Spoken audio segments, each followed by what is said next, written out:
নেতাজির জন্মদিনে রাহুল গান্ধীর পোস্টে বিতর্ক। যে দিনটা নিয়ে এত রহস্য, এত প্রশ্ন, এত কমিশন, সেই মৃত্যুদিন লিখে দিলেন রাহুল গান্ধী। জোর বিতর্ক দেশ জুড়ে। ক্ষমা চান দাবি সুকান্ত মজুমদারের, যদিও রাত পর্যন্ত পোস্ট সরাননি রাহুল। রাহুল গান্ধী মানে কি সেম সাইড? রাহুল মানে কি নিজের দিকেই হুল? কারণ বিতর্ক বারবার, বিতর্ক অনবরত।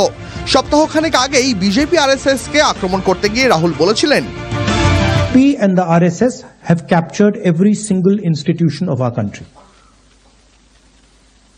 We are now fighting the BJP, the RSS and the Indian state itself. ভারতীয় রাষ্ট্রের বিরুদ্ধে লড়াই। সঙ্গে সঙ্গে বিরোধীদের তীর ছুটে যায় রাহুলের দিকে। রাহুলের বিরুদ্ধে একাধিক এফআইআরও হয়। এবার নেতাজির জন্মদিনেও বিতর্ক।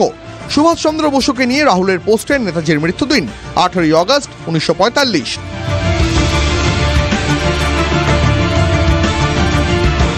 যে দিন নিয়ে এত বিতর্ক, এত রহস্য, এত কমিশন, সেই দিন নির্দিষ্ট করে লিখে দিলেন লোকসভার বিরোধী দলনেতা। বাংলার রাজনীতিতে বিতর্কের ঢেউ।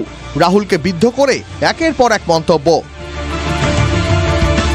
রাহুল গান্ধী যেভাবে নেতাজির মৃত্যুদিন ঘোষণা করে দিলেন ওনার পোস্টে, অত্যন্ত এটা বেদনাদায়ক এবং দুঃখজনক। কারণ এক একটি কমিশন, যে কমিশনগুলো গঠিত হয়েছিল নেতাজির মৃত্যু রহস্য নিয়ে, তারা এক একটি মত দিয়ে গেছে।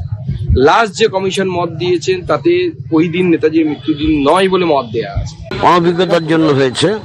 মৃত্যুদিন তো কেউ জানে না, যেটা জানে না কেউ কি করে কেউ বলবে?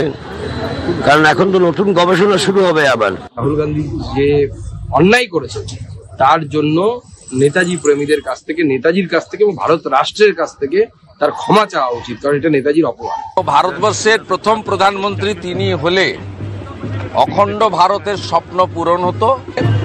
আমাদের দেশের অভ্যন্তরে থেকে দেশের বিরোধিতা করা, দেশকে দুর্বল করার যে প্রয়াস, এটা করতে পারত না যদি নেতাজি সুভাষচন্দ্র বসু ভারতবর্ষের প্রথম প্রধানমন্ত্রী হতেন। এর উপর এনকোয়ারি হয়েছে অনেক, কিন্তু সেই এনকোয়ারি রিপোর্টটাকে নেতাজির পরিবারের লোকরা মেনে নিলে কখনো মেনে নিতে পারে না, কারণ সেটা সন্দেহের ঊর্ধ্বে নয়। ওনার জন্মদিন আমরা জানি, কিন্তু আমরা মৃত্যুদিন জানি না।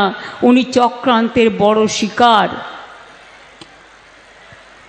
দুঃখ হয়, কত লড়াই করেছেন দেশের জন্য, অথচ সেই মানুষটার কোথায় হারিয়ে গেল আর খুঁজে পেলাম না আমরা।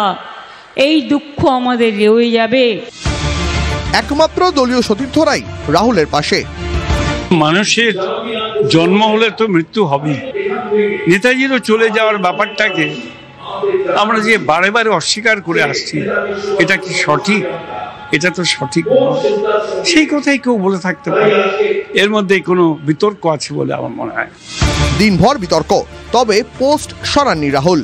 নেতাজি যে কংগ্রেসের প্রাক্তন সভাপতি ছিলেন তারও উল্লেখ নেই রাহুলের পোস্টে। প্রিয়াঙ্কা গান্ধী বা কংগ্রেসের বর্তমান সভাপতি মল্লিকার্জুন খাড়গে যদিও সে পথে হাঁটেননি। হরিপুরা কংগ্রেসের ছবিও পোস্ট করেছেন খাড়গে। তাহলে রাহুল সে পথে হাঁটলেন না কেন? এটা কি রাহুল গান্ধীর স্বভাবোচিত ব্লান্ডার, নাকি জল মাপতে calculated risk? Bureau report, TV9 Bangla.